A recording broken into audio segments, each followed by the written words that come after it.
This graph shows how the rate of reaction for an enzyme-controlled reaction changes as you change the pH. So you've got three enzymes here. The three lines represent three different enzymes and how they work at three different pHs.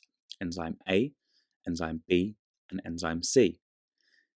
You always mark on the optimum pH. So enzyme B likes neutral conditions and enzyme A likes acidic conditions. At these three pHs, the enzyme's active sites have not denatured. They are working and breaking down substrate at their peak rate.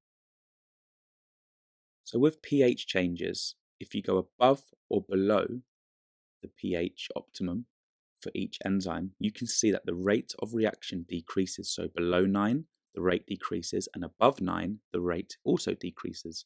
This is because the enzyme denatures. It changes shape above or below the optimum pH. So if you're below 9, the enzyme's active site denatures.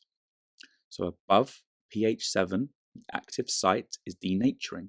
It does not like being above pH 7. And if you're below pH 7 into more acidic conditions, the active site will denature. Therefore, the substrate can no longer bind and the amount of product formed decreases. Therefore, the rate of reaction decreases. So remember, it's all about above and below the optimum pH, and it's about denaturing. So I want you to pause the video here, draw the diagram, label it, and complete the gap fill exercise to practice using the key terms. So if you increase or decrease the pH above or below the optimum pH, the active site of the enzyme will denature. So the active site changes shape and the substrate no longer binds.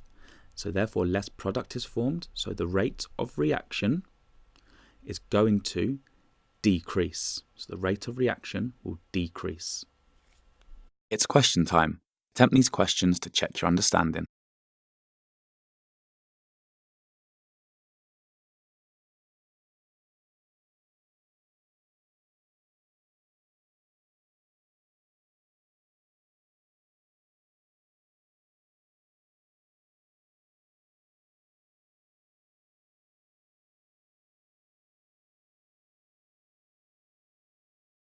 Press pause to answer the questions.